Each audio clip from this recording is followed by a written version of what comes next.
चर्चाएँ की थी सीखने की प्रक्रिया को लेकर के।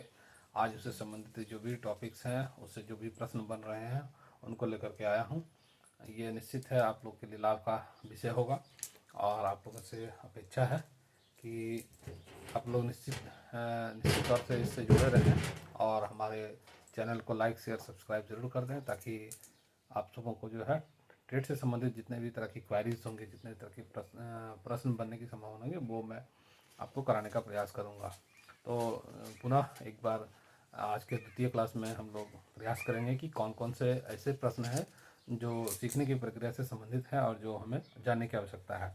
तो आज हम लोग जानेंगे कि हिंदी की कक्षा जब बच्चे को 1 to 5 या प्राइमरी एजुकेशन में जब हिंदी की कक्षाएं का संचालन करते हैं तो हिंदी सिखाने में क्या कठिनाइयाँ आती है, उसके बारे में जानेंगे। उससे भी प्रश्न बनते हैं। तो इसमें मुख्यतः दो तरह की परेशानियाँ आती है कि या तो बच्चे में बौद्धिक ज्ञान नहीं हो पाता है, या तो उनकी लैंग्वेज जो भाषा होती है वो अन्यतर होती है।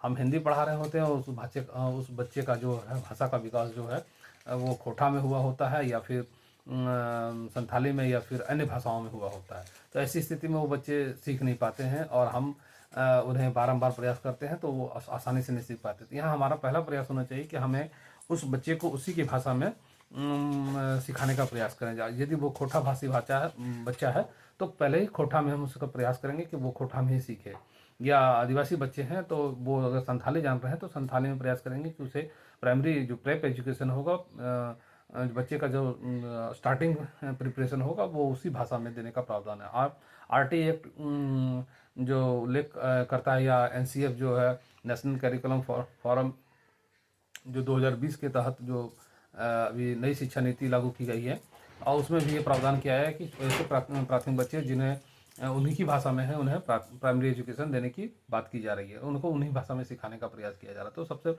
बच्चे सीखते भी हैं कि यदि उनको उन्हीं की भाषा में सिखाया जाए।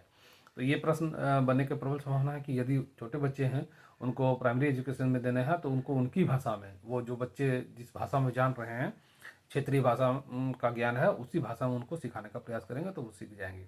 दूसरा प्रश्न इस तरह का बनता है कि यदि बच्चे अधिक सीखने के लिए हम उसे अगर गृह कार्य देते हैं तो वो किस स्तर का होना चाहिए।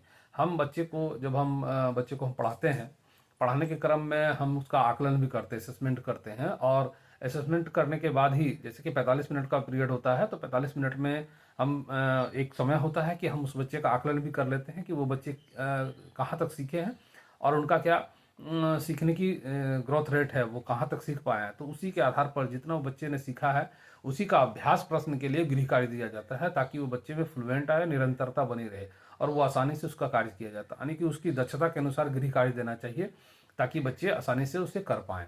तो हमेशा जब भी बच्चे को गृह कार्य दिया जाए तो उसका आकलन करने के पश्चात उसकी दक्षता के अनुसार उनको जो सीखने की प्रक्रिया है, जो कैपेबिलिटी उसमें है, उसके अनुसार उसको देने का प्रयास किया जाए।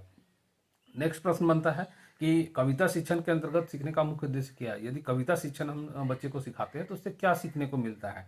तो इससे निश्चित है कि भावों की अनुभूति का ज्ञान उसे प्राप्त होता है, भावों की अनुभूति को वो जान पाता है, और जिसके कारण वो कविता शिक्षण एक पद्धति है जिसके माध्यम से वो भाव भंगिमा का मोचन करता है, और उससे वो निरंतर अभ्यास करने से वो अच्छे कविता का पाठ आसानी से कर पाता है।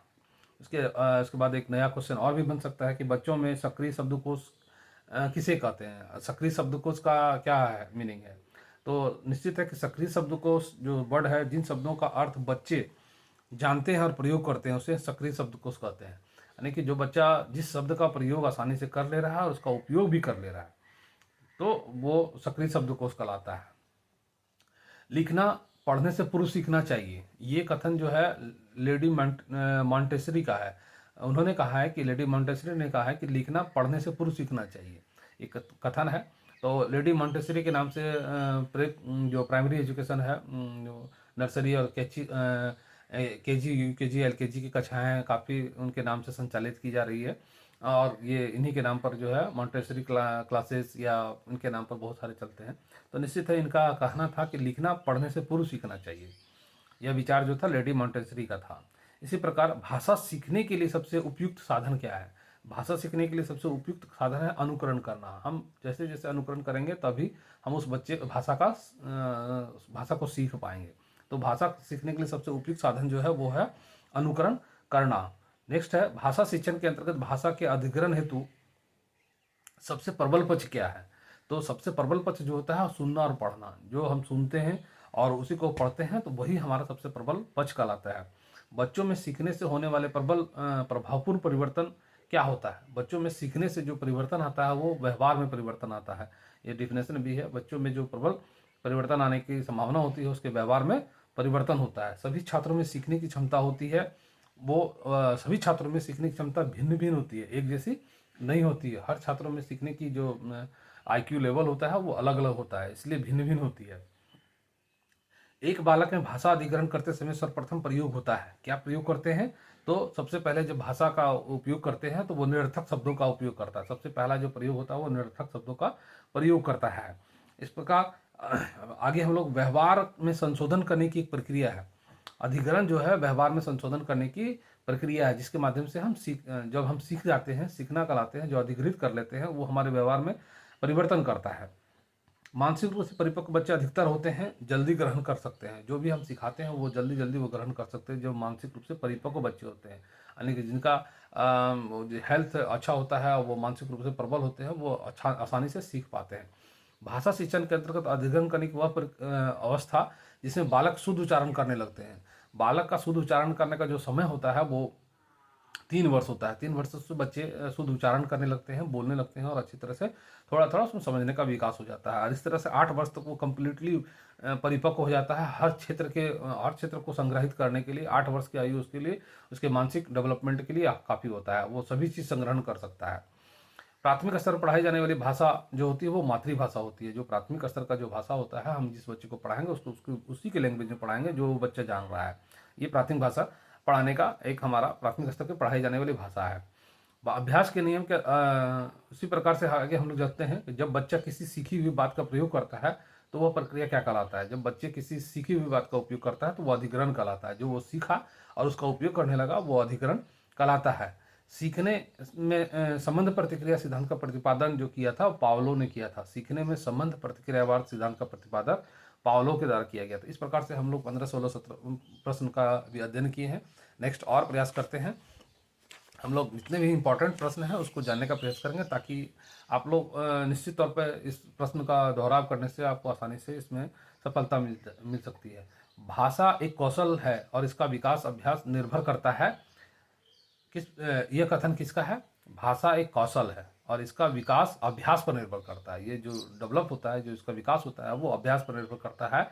इस बात को किसने कहा था? तो थॉर्नडाइक ने कहा था। थॉर्नडाइक का कथन है कि भाषा एक कौशल है, एक कला है, एक स्किल है और इसका विकास जो है अभ्यास पर निर्भर करता है। हम जितना अभ्यास करेंगे उसका विकास हमारा डेवलपमेंट होता रहेगा। ये थॉर्नडाइक का कथन है। अध्यापन करते समय एक शिक्षक को शिक्षण का संबंध जो है बच्चों की मतलब सरलता पूर्वक सीख सके उसमें क्या क्या होनी चाहिए। अगर हम किसी बच्चे को सिखाने का प्रयास कर रहे हैं तो क्या उसके साथ करना चाहिए ताकि बच्चे सरलता से सीख जाए। तो सबसे पहले अगर छोटे बच्चे हैं तो उनको हमको सबसे पहले कथाओं और कहानियों के साथ स्टार्ट करेंगे। किसी भी चीज़ को सिखाने से पहले सबसे पहले हम क्या कहेंगे, उसको उसकी भूमिका में सबसे पहले कोई कहानी सुनाएंगे, कोई कथा कहेंगे, उनको मोटिवेट करेंगे। उसके बाद पशु पक्षियों के साथ उससे कोरिलेट करेंगे। पशु पक्षियों के साथ अगर जुड़ने की स्थिति है तो उसको साथ हम उसको जोड़ेंगे और खेल खिलौने के साथ, और यदि हो सके तो उसको खेल खिलौने के साथ भी हम इंक्लूड करेंगे। तो ये बच्चे की रोचकता पर डिपेंड करता है और रोचक होने के कारण जो बच्चे इसको सीखने में अपने आप को जो है सहज महसूस करते हैं। इसलिए जो बच्चे की रुचि है उसको ध्यान में रखते हुए हम स्टार्टिंग करेंगे तो हम आसानी से उस बच्चे को सिखा सकते हैं। भाषा शिक्षण के अंतर्गत शिक्षण सूत्र क्या है? शिक्षण सूत्र जो होता है, शिक्षा सूत्र जो है जिसको हम भाषा शिक्षण के अंतर्गत हम लोग सीखेंगे तो वो मूर्त से अमूर्त की ओर चलता है। मूर्त से अमूर्त की ओर चलता है। ये भाषा शिक्षण सूत्र है जिसको हम लोग जानेंगे मूर्त से अमूर्त की ओर चलेगा। ये भाषा शिक्षण सूत्र है।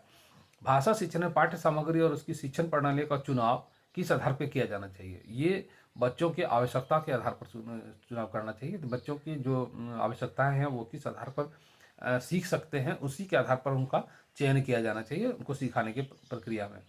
भाषा शिक्षण में छात्रों को क्रियाशील बनाने हेतु आवश्यक है ये सब सबसे पहले अगर हम भाषा शिक्षण सिखाते हैं तो सबसे पहले बच्चों को क्रियाशील बनाने के लिए सबसे पहले प्रश्न पूछते हैं, उनको एक्टिव करते हैं, अभ्यास कराना, फिर साहित्यिक कार्यक्रमों का आयोजन करना, उससे संबंधित जितने तरह के कार्यक्रम हैं वो आयोजित करके उन सभी को बच्चों को हम सहायता कर सकते हैं, क्रियाशील बना सकते हैं। भाषा शिक्षण में सबसे महत्वपूर्ण सिद्धांत आवृत्ति का सिद्धांत, यानी कि आवृत्ति का मतलब बार बार अभ्यास करना। आवृत्ति का सिद्धांत जो है भाषा शिक्षण से सबसे महत्वपूर्ण सिद्धांतों में से एक है। अनुकरण का सिद्धांत के प्रतिपादक जो थे वो भी हिलगार्ड थे। अनुकरण के सिद्धांत का, अनुकरण का सिद्धांत अभी मैंने पहले भी पूछा, अनुकरण का सिद्धांत का प्रतिपादक जो थे वो हिलगार्ड के द्वारा दिया गया कि अनुकरण का सिद्धांत, ये बहुत ही इंपॉर्टेंट है, ये सब हम लोग को जानने की आवश्यकता है। भाषा शिक्षण का सामान्य उद्देश्य क्या है? भाषा शिक्षण का सामान्य उद्देश्य पढ़कर अर्थ ग्रहण करना है, बोलकर अपनी अभिव्यक्ति बताना है और दूसरों को सुनकर समझना है, दूसरों की बोली को सुनकर समझना है। ये भाषा शिक्षण के सामान्य उद्देश्य हैं। एक शिक्षक को भाषा पढ़ाते समय किस माध्यम का प्रयोग सर्वप्रथम करना चाहिए? मैंने पहले ही बताया। तो सबसे पहले भाषा हम पढ़ाते हैं तो सबसे पहले बच्चे को पढ़ाने से पहले सामान्य बोलचाल की भाषा का प्रयोग करना चाहिए। सामान्य जो बात है वो बोलना चाहिए, ताकि वो कक्षा स्टार्ट करने से पहले हम उसे सहज और सक्रिय बना सके। भाषा शिक्षण के अंतर्गत आवश्यक है कि बालकों को ध्यान रखा जाए। बालकों को क्या क्या ध्यान रखना चाहिए? तो सबसे पहले उसकी रुचि का ध्यान रखना चाहिए, रुचिकर होना चाहिए, प्रवृत्तियों का ध्यान होना चाहिए, वो हमें किस और ले जा रहा है, किस तरह से उसको सिखाना है, उसकी क्या प्रवृत्ति है, उस पर ध्यान, व्यक्तिगत विभिन्नताओं का भी ध्यान रखना चाहिए। तो ये सभी चीज़ों पर अगर हम लोग ध्यान देते हैं तो भाषा शिक्षण को आसानी से सिखा सकते हैं। इस प्रकार से एक बालक सामान्यतः किस विषय में रुचि अधिक लेता है? जो बताया जाता है कि यदि बालक सामान्यतः जो हम पढ़ाते हैं तो वो किस क्षेत्र में ज़्यादा रुचि लेता है, तो यह निश्चित देखा गया है कि जो वास्तविक जीवन से संबंधित हो उससे बच्चे ज़्यादा सक्रिय होते हैं और उसमें ज़्यादा रुचि लेते हैं। जो उसके जीवन से संबंधित होता है, लाइफ से होते हैं, आसपास की घटनाओं से संबंधित होती है, उससे वो ज़्यादा रुचिकर होते हैं और इससे वो ज़्यादा सीखने का प्रयास करते हैं। तो ये आज के हमारे कुछ प्रश्न थे, जो लगभग 30 प्रश्न थे, जिन्होंने सीखने की प्रक्रिया के माध्यम से हमने प्रयास किया कि ये ऑब्जेक्टिव टाइप के प्रश्न हैं जो आपके लिए फ्रूटफुल होंगे। आप सबों से अपेक्षा है कि जो भी टेट एग्जामिनेशन की तैयारी कर रहे हैं वो भाषा शिक्षण के माध्यम से उनको जो भी तरह की समस्या हैं वो निराकरण कर सकते हैं, और इसे देखें और हमारे चैनल को लाइक शेयर सब्सक्राइब करें, ताकि आपको और अधिक हम जो टॉपिक्स है उसको आपके बीच लाएँ, प्रश्न को संकलित करें और उस प्रश्न जो आपके लिए उपयोगी हो उस प्रश्न को मैं लेकर के आता हूँ और उसका विश्लेषण करता हूँ, ताकि आपका ज्ञानवर्धन आसानी से हो सके। धन्यवाद, और मेरे चैनल को लाइक शेयर सब्सक्राइब जरूर कर लें। Thank you.